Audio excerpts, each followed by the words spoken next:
चलिए तो स्टार्ट किया जाए। हो गया। तो आज हम लोग प्रैक्टिस सेट करेंगे, ठीक है। ये मिक्स सेट है, सारा मिक्स रहेगा इसमें क्वेश्चन। चलिए तो ये मिक्स सेट है हमारा एग्जाम के लिए, और ध्यान देंगे इसमें बहुत सारा क्वेश्चन ऐसा है जिसका एक्सप्लेनेशन हम लोग ऑलरेडी कर चुके हैं, ठीक है। तो चलिए एक एक करके हम बात करेंगे। हम इधर हो जा रहे हैं, क्वेश्चन नंबर 1 से ही शुरुआत करते हैं। क्वेश्चन नंबर 1 से क्वेश्चन क्या है, कह रहा है कि एक कूलम्ब, ये क्वेश्चन नंबर 1 है और इसमें कह रहा है कूलम्ब बल है। तो आपको मालूम है कि कूलम्ब बल कहाँ काम करता है, तो दो आवेशों के बीच काम करता है।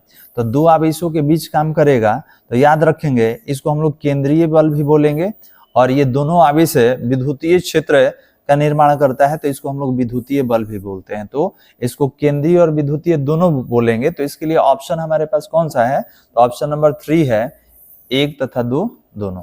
मतलब इसको केंद्रीय बल भी बोलेंगे और विद्युतीय बल भी। क्लियर है। चलिए नेक्स्ट अगले क्वेश्चन की ओर आगे बढ़ेंगे। Question number 2। क्वेश्चन नंबर 2 क्या कह रहा है कि यदि समरूप विद्युत क्षेत्र एक्स अक्ष की दिशा में विद्यमान हो, तो आपको बताए हैं कि जिस दिशा में, क्योंकि टोटल 3 एक्सिस है, 3 अक्ष है, एक्स वाई जेड। तो अगर आपसे कह दिया कि समरूप विद्युत क्षेत्र अगर एक्स अक्ष पर होगा तो समविभव का दिशा कौन बताएगा, वाई जेड। अच्छा, अगर ये y दे देता तब कौन बताता है, zx। अगर ये z देता तब कौन बताता है, xy। तो याद रखेंगे जो अक्ष देगा, ठीक है, उसको छोड़ के बाकी 2 अक्ष ले लेंगे। तो हमारा कौन होगा, x दिया है तो कौन होगा, y और z। कहाँ है, y z तल की दिशा में। क्लियर है। चलिए क्वेश्चन नंबर 3 की ओर आगे बढ़ते हैं। क्वेश्चन नंबर 3 ध्यान समझिएगा, ये ऑलरेडी कर चुके हैं, ये क्वेश्चन बैंक में हम लोग प्रैक्टिस कर चुके हैं। तो डिटेल एक्सप्लेनेशन आप देख लीजिएगा, क्वेश्चन बैंक में ऑलरेडी हम लोग कर चुके हैं, ठीक है। तो L/R हो जाए या RC हो जाए, ये दोनों का बीमीय सूत्र केवल T होता है, और इस T को लिखने के लिए यहाँ पर M0 L0 T लिखा होना चाहिए, क्योंकि इसका पावर 1 होता है। तो ऐसा ऑप्शन केवल मेरे पास ऑप्शन नंबर 4 में ही दिख रहा है, दिख रहा है ना बालक। तो याद रखेंगे कौन होगा, ऑप्शन नंबर 4 राइट आंसर, ठीक है। चलिए नेक्स्ट आगे बढ़ जाएंगे क्वेश्चन नंबर 4 की ओर। ये भी क्वेश्चन कर चुके हैं, ठीक है, ये भी क्वेश्चन कर चुके हैं। इसमें इस दूरी को बहुत छोटा मानते हुए हमने हल किया था। तो याद रखेंगे कि इस क्वेश्चन में हम लोग एक्सप्लेनेशन किए थे, तो जो B1 आया था वो 2 × B2 आया था वाला, ठीक है। आप क्वेश्चन बैंक अगर सॉल्व करेंगे तो ये क्वेश्चन बैंक में हमारा अलग अलग बना हुआ है स्लाइड 9 का 10 का, इस तरीके से उसमें हम डिटेल एक्सप्लेनेशन के साथ इसको सॉल्व किए हैं। चलिए तो इसका कौन होगा, ऑप्शन नंबर 3 होगा। आगे बढ़ जाते हैं। Question number 5। क्वेश्चन नंबर 5 क्या है, कह रहा है विद्युत चुंबकीय तरंग में विद्युतीय एवं चुंबकीय क्षेत्र के बीच कलांतर होता है। तो याद रखेंगे विद्युतीय और चुंबकीय क्षेत्र के बीच कलांतर कितना होगा, π/2 होगा, और डिग्री में अगर बात किया जाए तो 90 डिग्री। क्लियर है वाला।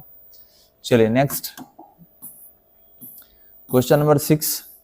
स्काई वेव संचार आधारित है। तो याद रखेंगे आकाश तरंग संचरण भी बोल सकते हैं इसको। तो आपको बताए थे, याद होगा कम्युनिकेशन संचार व्यवस्था में लास्ट चैप्टर में हमने पढ़ा था कि सबसे ज्यादा योगदान किसका होता है, आयन मंडल का होता है। ये क्या करेगा, तो नीचे से आने वाले तरंग को रिफ्लेक्ट कर देता है, परावर्तित कर देता है, और परावर्तित करेगा तो जो हमारा नीचे एंटीना वगैरह लगा रहता है वही उस तरंग को रिसीव करता है। तो अगर आपसे पूछा जाए किस पर आधारित है, तो आयन मंडल द्वारा परावर्तन पर। चलिए नेक्स्ट क्वेश्चन नंबर 7। चलिए ये मैचिंग है बालक। अब देखिए आपके एग्जाम में तो मैचिंग नहीं आता है, लेकिन पहले मैचिंग आता था। तो ये मैक्सिमम क्वेश्चन आपके प्रीवियस पार्ट से लिया गया है, ठीक है। मतलब आप देखेंगे क्वेश्चन बैंक में ये सारा क्वेश्चन मिल जाएगा। तो मैचिंग भी आता था, तो मैचिंग नहीं आएगा, आपसे आएगा ऑब्जेक्टिव ही पूछा जाएगा, लेकिन फिर भी इसको ऑब्जेक्टिव की तरह ही हम लोग देख सकते हैं। तो ये बताइए गेट हमने पढ़ाया था, तो आपको याद होगा कि और गेट के लिए हमने पढ़ा था कि y = a और b होता है, इसको प्लस से लिखते हैं। एंड गेट के लिए हमने बताया था कि y = a and b होता है, और नॉट गेट के लिए हमने बताया था कि y = निगेट a, मतलब जो इनपुट रहेगा उसका उल्टा हो जाएगा, ठीक है। उसके बाद नैंड गेट में एंड और नॉट होता है, तो y = a and b था, और नॉट कहेगा तो ऊपर, तो एंड प्लस नॉट नैंड होता है। एक नॉर भी था, नॉर गेट था, इसमें और गेट प्लस नॉट गेट होता है, तो y equals a plus b, और ये अभी और हुआ, हम रेकरिंग दे दिए तो ये क्या हो गया नॉर, तो or plus not equal to nor. अब मिला लीजिए, तो एंड गेट कह रहा है तो एंड गेट का कौन होगा, डी होगा। और गेट कह रहा है, और गेट का कौन होगा, सी होगा। नैंड गेट कह रहा है, नैंड गेट का कौन होगा, बी। और नॉर गेट कह रहा है तो कौन होगा, ए। क्लियर है बालक, मैचिंग हो गया ना। तो इस तरीके से आप इसको मैच कर सकते हैं। चलिए ये भी समझ में आ गया होगा, ऑलरेडी गेट आपको पढ़ा चुके हैं 8 नंबर में। कह कि आयाम मॉडुलन में मॉडुलन सूचकांक होता है, तो याद रखेंगे इसका मॉडुलन सूचकांक कहाँ होगा, 0 और 1 के बीच में।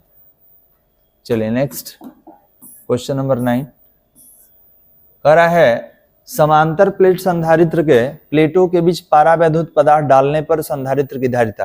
तो याद रखेंगे कोई भी प्लेट रहे, आपको कैपेसिटर पढ़ाया गया है, कोई भी प्लेट रहे, तो आप जानते हैं कैपेसिटर में एक प्लेट पर प्लस एक पर माइनस होता है, तो बीच में अगर कोई पदार्थ डालते हैं, कोई पदार्थ डालते हैं तो इसका आवेश धारण करने का क्षमता बढ़ जाता है।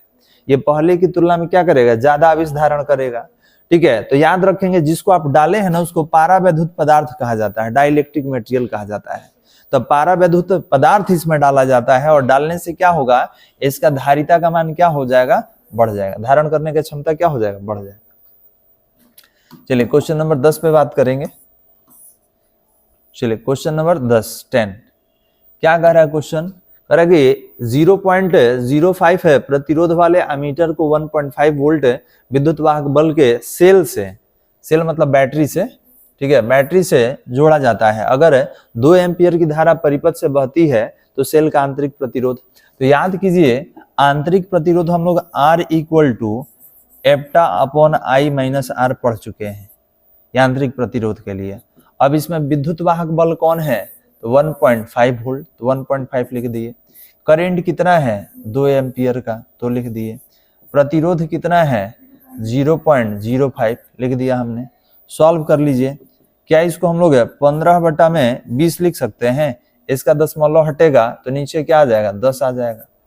ठीक है, माइनस इसका दशमलव हटाइए तो 5/100 हो गया। अब दोनों का एलसीएम ले लीजिए तो 100 हो जाएगा। ठीक है, 20 में आप 100 से भाग देंगे 5, ये 75 हो जाएगा, और ये 100 में 100 से भाग देंगे 1, ये कितना होगा, तो ये हो गया 70, नीचे 100, 1 0 से 1 0 कैंसिल, तो 0.7 ओम, एक अंक पे दशमलव। तो कहाँ दिख रहा है ये, ऑप्शन नंबर 4 में दिख रहा है ना जी। ठीक है, तो बस ये आपको फॉर्मूला याद रखना है आंतरिक प्रतिरोध का। ठीक है, बहुत सारा फॉर्मूला होता है, डिपेंड करता है कि गिवन डाटा में क्या दिया हुआ है। चलिए आगे बढ़ जाए।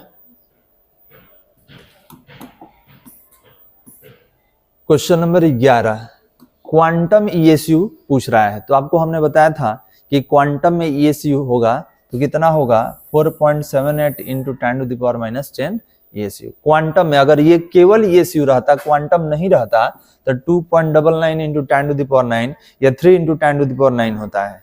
तो यहाँ पर याद रखेंगे जब क्वांटम में ईएसयू देगा तो कितना होगा, 4.78 इंटू 10⁻10। चलिए क्वेश्चन नंबर 12 पर आते हैं। क्वेश्चन नंबर 12, ये बहुत बार क्वेश्चन आया हुआ है कि स्थिर विद्युतीय क्षेत्र होता है, हमेशा याद रखेंगे ये संरक्षी होता है वाला, क्या होगा, संरक्षी। चलिए क्वेश्चन नंबर 13 पे बात करेंगे। ठीक है, हाँ ये भी आता है, इसमें बहुत ज्यादा कंफ्यूजन हो जाता है बच्चों को। तो याद रखेंगे केवल किलोवाट रहता है, केवल किलोवाट रहे, किलोवाट रहे, केवल वाट रहे, मेगावाट रहे, गीगावाट रहे, केवल वाट पे अगर समाप्त हो जाता है तो ये शक्ति का होता है। लेकिन अगर इसके साथ समय वाला कोई मात्रक आ जाए, घंटा आ जाए, मिनट आ जाए, सेकेंड आ जाए, तो किसका हो जाएगा, ऊर्जा का। ठीक है, तो याद रखेंगे किलोवाट घंटा किसका मात्रक है, ऊर्जा का। हो गया। चलिए नेक्स्ट 14 नंबर कह रहा है कि समरूप वेग से चलयमान आवेश उत्पन्न करता है। तो ध्यान देंगे, आप जानते हैं कि स्थिर आवेश जो होता है केवल विद्युतीय क्षेत्र बनाता है। जब ये आवेश चलने लगे, गतिमान हो जाए, तो दो कंडीशन, कि सर वेग समान रहेगा तब बताइए, और वेग असमान रहेगा तब बताइए। तो वेग अगर असमान रहता है तो उसको त्वरित वेग बोलते हैं। तो याद रखेंगे ये एक समान वेग है, तो एक समान वेग से चलेगा तो ये विद्युत चुंबकीय क्षेत्र बनाएगा, और त्वरित वेग से चलेगा, त्वरित मतलब वेग बढ़ता चला जाएगा तो विद्युत चुंबकीय तरंग उत्पन्न करेगा। क्या उत्पन्न करेगा? तरंग। तो याद रखेंगे अगर वेग आपका एक समान है तो ये उत्पन्न करेगा विद्युत चुंबकीय क्षेत्र, और अगर त्वरित वेग से चलेगा, वेग बढ़ता चला जाएगा तो क्या बनाएगा? विद्युत चुंबकीय तरंग। क्लियर है? चलिए, तो ये हो जाएगा ऑप्शन थर्ड 15 नंबर में। ध्रुव प्रबलता का एसआई मात्रक बताइए। तो ध्रुव प्रबलता का एसआई मात्रक क्या होता है? एम्पियर मीटर होता है। चलिए, कह रहा है कि एलसीआर श्रेणी क्रम में ओमेगा कोणीय आवृत्ति का एक एसी स्रोत से जुड़ा हुआ है, तो धारा का शिखर मान महत्तम होगा। तो याद होगा आपको कि एक्ससी इक्वल टू, ठीक है, हम लोग पढ़े थे एक्सी इक्वल टू क्या था? एक्सएल। ठीक है, तो ये क्या था? 1/c ओमेगा, और ये कितना था? याद है? ये एल ओमेगा था, एल ओमेगा। तो हमने बोला कि ओमेगा को ऊपर कर दीजिए, तो 1/L को नीचे लाइए, L C equal to omega square हो गया, और स्क्वायर हटाएंगे ओमेगा हटेगा तो क्या होगा? 1/√LC। कहीं दिख रहा है इसमें? ये होता है। तो कंडीशन याद रखिएगा, ये दोनों बराबर होना चाहिए। चलिए आगे बढ़ा दे। 17 नंबर। हाँ, ये लाइट में हमने पढ़ा था। कह रहा है कि n अपवर्तनांक वाले, अपवर्तनांक को हम लोग म्यू से लिखते हैं, n से भी लिखा जाता है। तो n अपवर्तनांक वाले शीशे की पट्टी की लंबाई t का समतुल्यांक निर्वात में पथ की लंबाई है। एक ध्यान दीजिएगा, अगर मान लीजिए कांच हो गया, ठीक है, और कह रहा है कि एक लाइट इसको पार करेगा, ठीक है, तो पथ का लंबाई बताइए। तो जितना कांच का चौड़ाई होगा वही ना पथ का लंबाई होगा। बात समझ में आ रहा है? तो आपने बोला कि सर जितना ये कांच का चौड़ाई होगा यही पथ का लंबाई, तो हमने बोला चौड़ाई तो t है, ठीक है, चौड़ाई t है। तो याद रखेंगे कि जब कह दे कि नहीं इसका अपवर्तनांक भी दिया हुआ है, इस पदार्थ का अपवर्तनांक दिया है, तब पथ का लंबाई बताइए। तो पथ का लंबाई जब अपवर्तनांक के साथ पूछेगा तो ये क्या होगा? अपवर्तनांक इंटू पथ का लंबाई, ये हो जाएगा nt।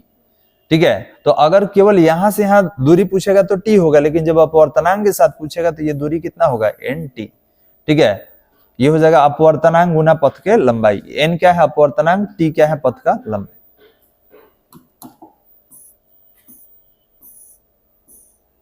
चलिए, स्थिर विद्युत क्षेत्र अभी आया था, ये क्वेश्चन रिपीटेड है, ये क्वेश्चन अभी आया था। कैसा होता है? संरक्षी होता है।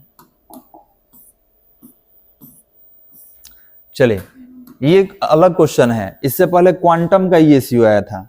तो याद रखेंगे ये 2.99 इंटू 10⁹ ईएसयू इलेक्ट्रोस्टैटिक यूनिट होता है, लेकिन इसको राउंड फिगर में हम लोग क्या लिखते हैं? 3 इंटू 10⁹ ईएसयू इलेक्ट्रोस्टैटिक यूनिट। तो ऑप्शन नंबर 1 हो जाएगा। क्लियर है? 20 नंबर, क्वेश्चन नंबर 20 कह रहा है इलेक्ट्रॉन का विशिष्ट आवेश होता है, तो 1.76 इंटू 10⁻11 होता है। तो यहाँ पे देख लीजिए ये नहीं होगा क्योंकि ये माइनस में है। हो सकता था सही, लेकिन ये माइनस में है तो ये गलत हो जाएगा। तो इन सब में से कोई नहीं है। क्या होता है? तो 1.76, या अगर राउंड फिगर में लिखेगा तो 1.8 इंटू 10⁻11 कूलम्ब पर केजी। यहाँ प्लस में होता है जबकि यहाँ माइनस में दिया हुआ है, तो इसमें भी नहीं है, ये तो पूरा ही नहीं है। तो क्या होगा? इनमें से कोई नहीं, क्योंकि ये होता है, ठीक है, ये होगा। यहाँ पे 10 का पावर 11 होना चाहिए प्लस में, और जबकि नहीं है तो option number 4 is the right answer. चलिए, मनुष्य के शरीर का विद्युत प्रतिरोध, तो याद रखेंगे विद्युत प्रतिरोध कितना होगा? तो ये 50,000। याद रखेंगे मनुष्य के शरीर का प्रतिरोध अलग अलग स्थिति में बदलते रहता है, ठीक है, ये 1000 से लेकर 50,000 तक के बीच में फ्लक्चुएट करेगा, ठीक है। तो इस केस के लिए हम क्या लेंगे? ठीक है, स्वस्थ मनुष्य के शरीर का प्रतिरोध कितना लेंगे? 50,000 ओम। 22 नंबर, निकेल है। तो याद है आपको लौह चुंबकीय पदार्थ 3 तरह का बताया गया था, कौन कौन? प्रतिचुंबकीय, अनुचुंबकीय और लौह चुंबकीय। इसमें सबसे बेहतर चुंबक कौन बनाता है? लौह चुंबकीय। तो याद रखेंगे निकेल हो गया, कोबाल्ट हो गया, आयरन हो गया, एल्निको एक मिश्र धातु होता है, एल्निको, ठीक है, एल्युमिनियम, निकेल, कोबाल्ट, ये सारा क्या है आपका, तो याद रखेंगे लौह चुंबकीय पदार्थ है, ठीक है। तो अगर आपसे पूछा जाएगा निकेल कौन सा पदार्थ, तो लौह चुंबकीय पदार्थ। 23 करे समतल दर्पण की वक्रता त्रिज्या, देखिए समतल हो गया ना, ठीक है, और त्रिज्या किसका निकलता है, जो वक्र हो, जो गोल हो, तो समतल दर्पण के लिए वक्रता त्रिज्या क्या हो जाएगा, अनंत, ठीक है, फोकस दूरी क्या होगा, अनंत।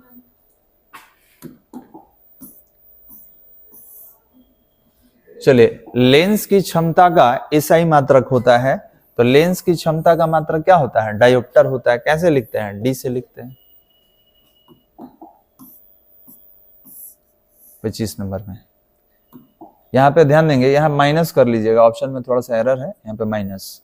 अब कह रहा है कि एनपीएन ट्रांजिस्टर, कल ही इसका रिवीजन कराए थे, एनपीएन में क्या होता है, निगेटिव पॉजिटिव निगेटिव। कह रहा है कि इसमें उत्सर्जक धारा आईई, आधार धारा आईबी और संग्राहक धारा आईसी, क्या संबंध है, तो याद रखेंगे वो पीएनपी रहे या एनपीएन, सब में एक ही संबंध होता है कि IE equal to IB plus IC, मतलब उत्सर्जक का जो धारा होगा ये आधार धारा और संग्राहक धारा के बराबर होगा, ठीक है। तो आप देख सकते हैं यहाँ माइनस होगा, तो इसमें कोई ऐसा समीकरण नहीं है जो संतुष्ट करे, ये जो फर्स्ट वाला ऑप्शन है ये इसको सेटिस्फाई कर रहा है, क्योंकि माइनस इधर आएगा ना तो प्लस हो जाएगा, तो माइनस इधर लाइएगा तो आई इक्वल टू क्या होगा, आई बी प्लस आई सी, ये हो जाएगा। तो ऑप्शन नंबर कौन होगा, फर्स्ट, और इसमें माइनस यहाँ पर हम लोग यूज करेंगे।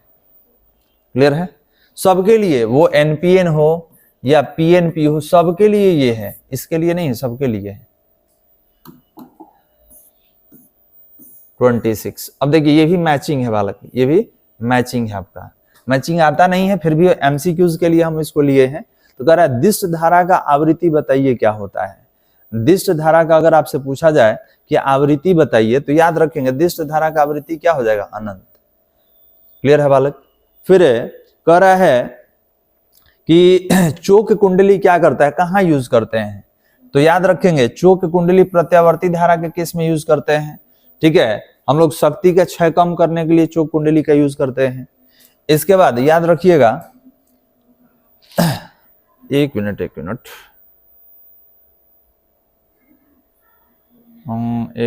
चोक कुंडली कहाँ गया, प्रत्यावर्ती धारा, ठीक है, चोक कुंडली, ये देखिए इसमें गड़बड़ हो गया, ये वाला जो है ना, ये वाला यहां होना चाहिए। चोक कुंडली कम करता है, क्या करता है, तो प्रत्यावर्ती धारा में ऊर्जा क्षय को कम करता है। दिष्ट धारा की आवृत्ति क्या होती है, अनंत, मतलब ये टाइपिंग एरर है, ये यहाँ नहीं होना चाहिए, ठीक है। दिष्ट धारा केवल होना चाहिए, ये यहाँ होना चाहिए कि चोक कुंडली क्या करता है, तो प्रत्यावर्ती धारा में शक्ति क्षय को कम करता है। तो याद रखेंगे, इसको हम हटा दे रहे हैं, ठीक है, ये सही है कि दिष्ट धारा के लिए फ्रीक्वेंसी कितना होगा, अनंत। इसके बाद चोक कुंडली क्या करेगा, तो प्रत्यावर्ती धारा में शक्ति क्षय को कम करेगा। विद्युत क्षेत्र का ऊर्जा घनत्व कितना होगा, तो ये होगा 1/2 एप्सिलॉन नॉट ए स्क्वायर, नहीं सही है। और चुंबक में क्या होता है, अगर चुंबक में रहेगा तो b²/2 और म्यू नॉट होता है, ये चुंबक का होता है, ये चुंबक का होता है, और ये किसका है, विद्युत का। बात समझ में आ रहा है, ये चुंबक के लिए ऊर्जा घनत्व है, ये किसका है, विद्युत का। और 1 किलोवाट घंटा किसके बराबर होता है, तो ये सही है 3.6 × 10⁶ जूल। क्लियर है बालक। तो याद रखेंगे कि चोक कुंडली क्या कम करता है, तो प्रत्यावर्ती धारा में शक्ति क्षय को कम करता है, याद रखिए। हो गया आपका, मैचिंग कर लिए हम लोग। चलिए नेक्स्ट 27 अब ये तो सॉल्व करने वाला है। उभय उत्तल क्या होता है, तो जिस लेंस का दोनों सतह उत्तल रहे उभय उत्तल होता है, ठीक है। इसमें दिया है कि लेंस के पदार्थ का अपवर्तनांक 1.5 है और प्रत्येक की त्रिज्या 20 सेंटीमीटर है, तो आप क्षमता बताइए। तो ये बताइए कि अगर ये उत्तल लेंस है तो आपको मालूम है कि R1 इधर आता है और R2 इधर आता है, ठीक है, याद है ना, इसका त्रिज्या इधर आता है। तो गिवन डाटा में R1 का वैल्यू कितना लीजिएगा, +20 सेंटीमीटर, इसका इधर आएगा तो कितना होगा, R2 का वैल्यू कितना होगा, -20 सेंटीमीटर। अपवर्तनांक दिया है 1.5, हमसे क्या पूछ रहा है, लेंस का क्षमता पावर पूछ रहा है, तो निकाल लीजिए। अब इसके लिए लेंस निर्माता सूत्र पढ़े थे, लेंस निर्माता सूत्र क्या होता है, 1/f equal to mu minus 1/r1 minus 1/r2, यही होता है ना वाला।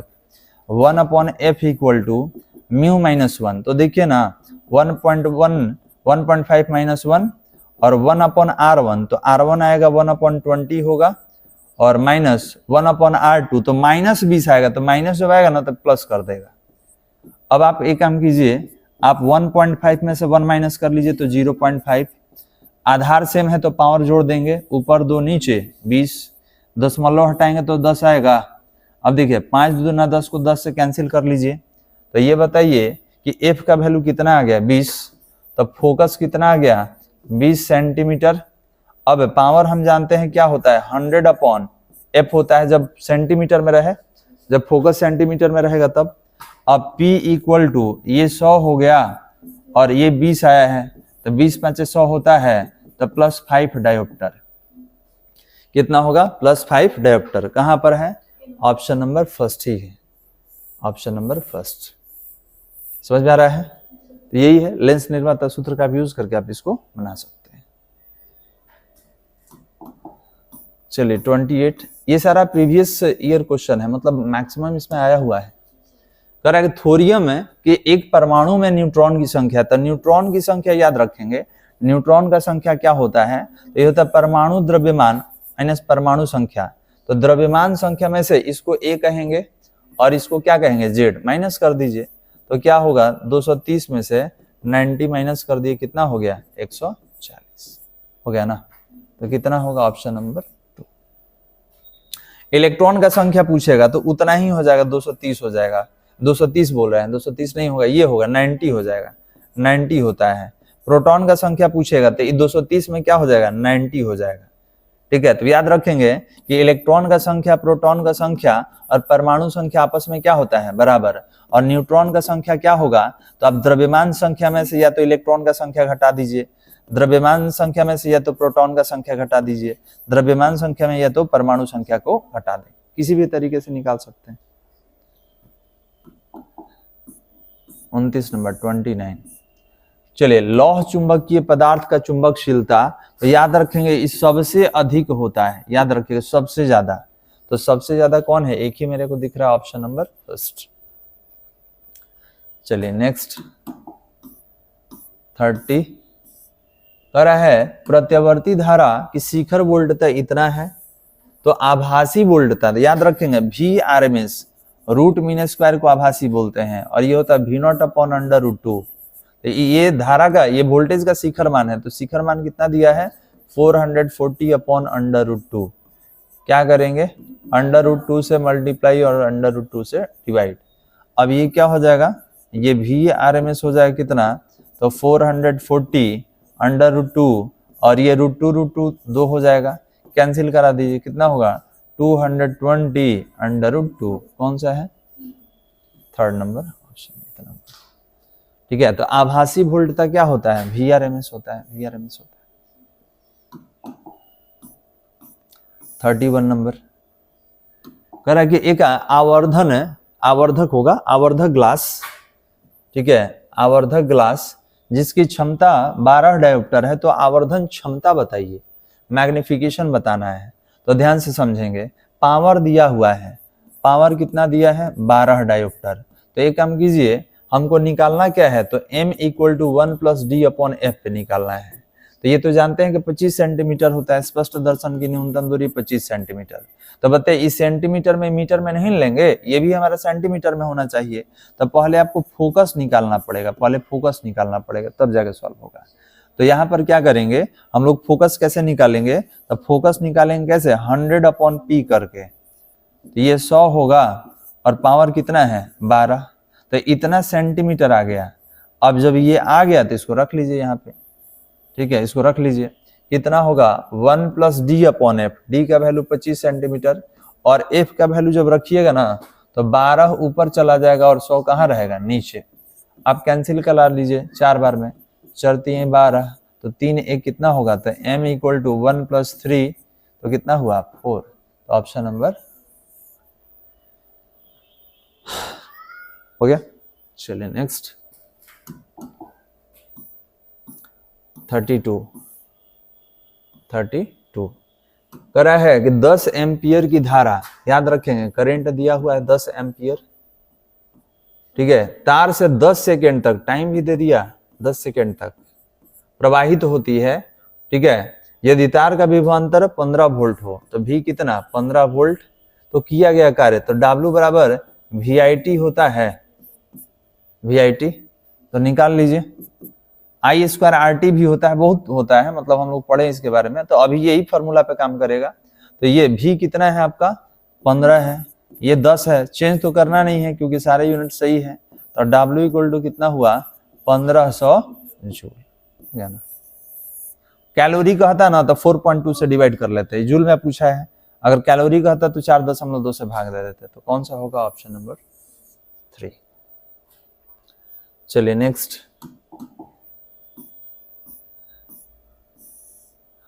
हाँ ये याद रखिएगा, ये ऐसा क्वेश्चन लाइट से आता है, ठीक है, और बार बार वहां वाला डाटा चेंज करता है।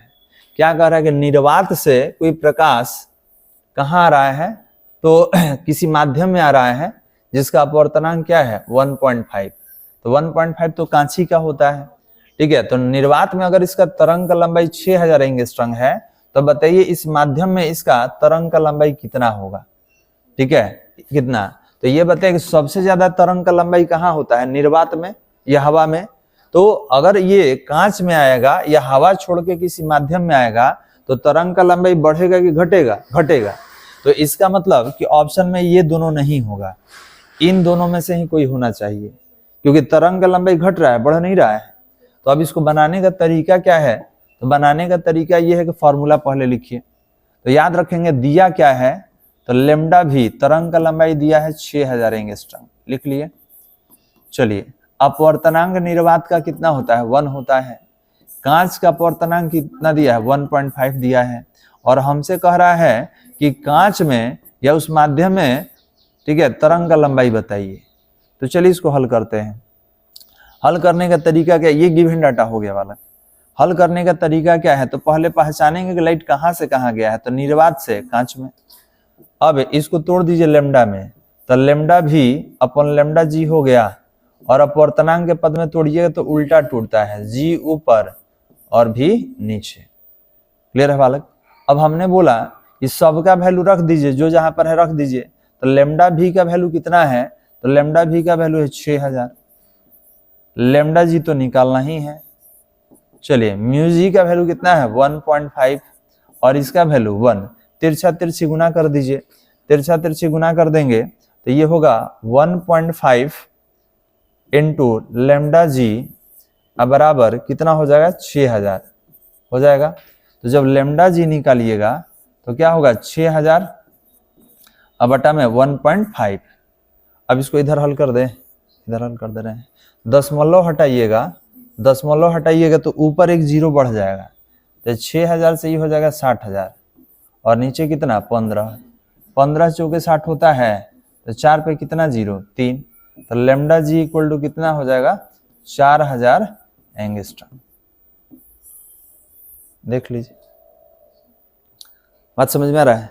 तो ऑप्शन अगर है ना मिलता जुलता तो यहां से भी आप काट सकते हैं, यहां से भी काट सकते हैं कि कौन सही होगा कौन गलत। तो ऑप्शन कौन होगा हमारा सही, ऑप्शन नंबर 1 होगा, ठीक है, ऑप्शन नंबर 1 सही होगा, ऑप्शन नंबर 1 4000 एंगस्ट्रम, ठीक है। मेन यहाँ पर समझना है कि लाइट कहाँ से कहाँ गया है, तो निर्वात से कांच में, तो आप लेमडा के पद में, म्यू के पद में, कभी कभी वेग भी पूछ देता है तो वेग के पद में तोड़ दीजिएगा, तो वेग के पद में भी सीधा रहेगा, ऊपर सीधी रहेगा, नीचे सीधी रहेगा।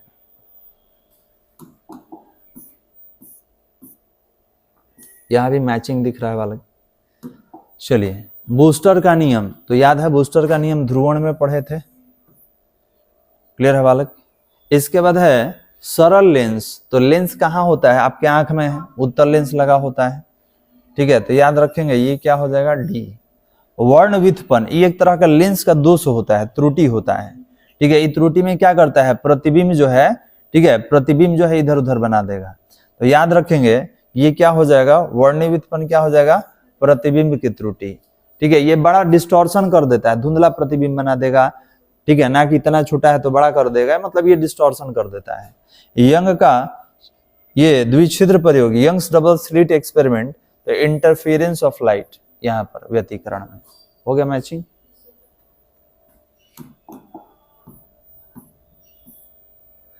चलिए ऐसा क्वेश्चन बहुत बार आता है, कह रहा है 64 समरूप बूंदे जिनमें प्रत्येक की धारिता 5 माइक्रोफैराड है मिलकर एक बड़ा बूंद बनाती हैं, तो बड़े बूंद की धारिता बताइए।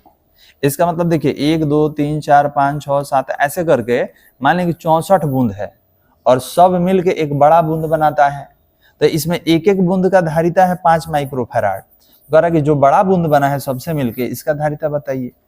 ठीक है, तो देखिए जब भी क्वेश्चन में देगा ना तो याद रखिए यहाँ क्यूब रहता है, हमेशा क्यूब रहता है। तो हमने बताया था आपको इसका फॉर्मूला कि ये जो होगा n जो होगा आप याद रखेंगे n क्यू, मतलब जितना आपका डाटा है इसको हम लोग बोलेंगे न्यू कैपेसिटेंस। तो ये क्या होगा, जितना पुराना वाला है कैपेसिटेंस, ठीक है, आप ऐसे भी लिख सकते हैं। सर नया वाला कैपेसिटेंस कैसे निकालिएगा, तो n क्यू, ध्यान देंगे ये n/3 होगा और ये होता है पुराना वाला कैपेसिटेंस। तो इसको C' ले लीजिए, इसको C ले लीजिए। तो बताइए 64 जो आप लिखे हैं तो इसको 4 का क्यूब लिख सकते हैं क्या? तो ये आपका n हो गया, नंबर हो गया, इतना ही ना संख्या था। तो हमने बोला 64 है तो 4 का क्यूब कर लीजिए और 1/3 है और पुराना वाला धारिता कितना था 5 माइक्रोफैराड। तो ये कैंसिल हो जाएगा, तो पंचों का कितना होता है 20 माइक्रोफैराड। अब इतना नहीं लिखना है आपको, एग्जाम में इतना लिखना ही नहीं है, क्योंकि हमेशा यहाँ डाटा याद रखेंगे, यहाँ क्यूब रहेगा। वाट रहे 25 नहीं रहेगा, 125 रहेगा, 64 रहेगा, 27 रहेगा, यही रहेगा। तो अगर 8 दे दिया तो 2 का क्यूब हो जाएगा, 125 दे दिया तो 5 का क्यूब हो गया ना। उसके बाद 64 दे दिया 4 का क्यूब, 27 दे दिया 3 का क्यूब, यही देता है। ठीक है, तो अब बताइए कि डायरेक्ट नहीं बन जाएगा कि हमको क्या लेना है, तो 64 है तो देख लेना है किसका क्यूब है, तो 4 का, तो 4 × 5 कितना हुआ 20 माइक्रोफैराड। तो इतना लिखने का काम ही नहीं है, आप देखिए कि 64 किसका क्यूब है, तो 4 का क्यूब है और एक का धारिता कितना है 5 माइक्रोफैराड, तो 5 से गुना कर दीजिए, आ जाएगा। एक का निकाल कर, मतलब एक का हम लोग धारिता जानते ही हैं, यहाँ एक का वैल्यू n के लिए निकालिए, मल्टीप्लाई कर लीजिए, तो यही सारा डाटा देता है बालक। तो ये क्यूब तो कट जाता है सबका, जो बच जाएगा उसी से मल्टीप्लाई करके निकाल लेंगे। चलिए, कह रहा है कि 5 ओम प्रतिरोध के एक तार से जिसका विभवांतर 7 वोल्ट है 20 मिनट तक धारा प्रवाहित होती है, तो उत्पन्न ऊष्मा। तो H बराबर बहुत सारा फॉर्मूला होता है, I² RT भी हम लोग पढ़ते हैं, ठीक है, VIT भी होता है, जो डाटा दिया रहेगा वही लिखेंगे। तो यहाँ देखिए प्रतिरोध दिया, ठीक है, वोल्टेज दिया और समय दिया है, ठीक है। तो ये बताइए कि हम लोग कौन सा फॉर्मूला से बनाए इसको, बताइए। I², ध्यान देंगे I² RT से बना सकते हैं, ठीक है, I² RT से बना सकते हैं। नहीं, करंट नहीं दिया बालक, ठीक है, करंट नहीं दिया है, वोल्टेज दिया है, तो VIT से बना सकते हैं। VI ही नहीं है, लीजिए ना चेंज कर देते हैं, VIT पढ़े हैं ना आप, इसको चेंज कर दीजिए, I² RT हो जाएगा। अच्छा ये I नहीं दिया है ना, तो I को हटा देंगे, V = IR होता है, तो I = V/R होगा। तो याद है V² R × T पढ़े थे, उसी से निकाल लीजिए। हाँ डायरेक्ट लिख देना।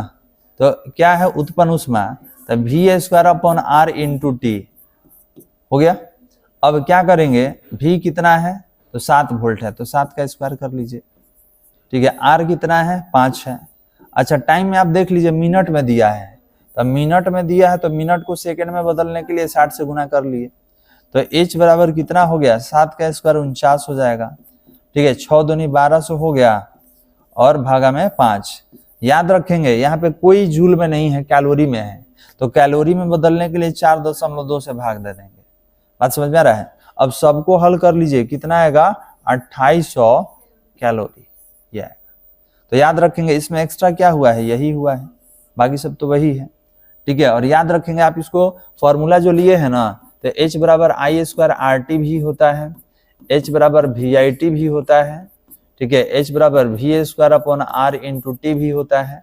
हम लोग जितना चाहेंगे यहाँ फॉर्मूला जनरेट कर सकते हैं। तो ऑप्शन नंबर कौन हो जाएगा, ऑप्शन नंबर 4 हो जाएगा। अब देखिए ये कब यूज किया जाता है, गिवन डाटा के अकॉर्डिंग यूज किया जाता है। हटा दे इसको, भाग नहीं देते तो जूल में रहता, भाग दे दिए तो कैलोरी में हो गया। चलिए, कह रहा है कि जब प्रकाश की एक किरण ग्लास स्लैब में, ग्लास स्लैब मतलब कांच होता है, जब ग्लास स्लैब में प्रवेश करेगा तो इसका तरंग दैर्घ्य क्या होगा, घट जाएगा। याद रखेंगे केवल आवृत्ति नहीं बदलता है, बाकी सारा बदल जाएगा। तो तरंग का लंबाई क्या हो जाएगा, घट जाएगा वाला, याद रखेंगे। क्यों? क्योंकि प्रकाश जो है, ध्यान देंगे, कांच में जा रहा है, तो कांच में जाएगा तो निर्वात से ही लेंगे, तो याद रखेंगे विरल से सघन में जाएगा तो क्या होगा, इसका तरंग का लंबाई घट जाएगा। 38 में 38। चलिए, प्रतिघात का मात्रक बताइए। तो प्रतिघात रहे, प्रतिरोध रहे या प्रतिबाधा रहे, सबका क्या होता है, ओम होता है, क्योंकि सारा एक तरह का प्रतिरोध है। चलिए, दार्शनिक संख्या 25 को द्वितीय धारी में, अभी कल ही बताया था ना, कल ही रिवीजन में बताए थे। ठीक है, ये याद रखिएगा, ये डेसिमल में है, बाइनरी में चेंज करना है तो फ्रैक्शन कर दीजिए, गुणनखंड कर दीजिए। ठीक है, क्या कर देंगे, 2 से ही, तो 12 दूनी 24 होगा ना, 1 बच जाएगा। ठीक है, 6 बार में 2 6 12, कुछ नहीं बचेगा, 0। 2 3 6, कुछ नहीं बचा, 0। 2 1 2, 1 बचा है। तो यहां से चलिए ऊपर तक, तो देखिए क्या हुआ, 1 1 0 0 1, तो 1 1 0 0 1, ये रहा। यहां से चलना है ऊपर तक, तो 1 1 0 0 1, ये हो जाएगा। और ये बाइनरी में रहता है तो बेस में क्या होगा, 2। और अंतिम क्वेश्चन कह रहा है कि हाइड्रोजन स्पेक्ट्रम की कौन सी श्रेणी दृश्य भाग में पड़ती है। तो याद रखेंगे लाइमन श्रेणी। ठीक है, लाइमन श्रेणी जो है, क्योंकि पहले लाइमन था, ठीक है, उसके बाद कौन था, लाइमन था, बामर सीरीज था, पास्चन था, ब्रैकेट था, पीफोर्ड सीरीज था, पीफोर्ड सीरीज था। तो याद रखेंगे कि अगर आपसे पूछा जाए कि लाइमन श्रेणी, ठीक है, लाइमन श्रेणी कौन सा भाग में रहता है, तो हमेशा दृश्य भाग में रहता है, याद रहेगा। तो बस यहीं पे रोकते हैं, बाकी अगले क्लास में हम लोग करेंगे।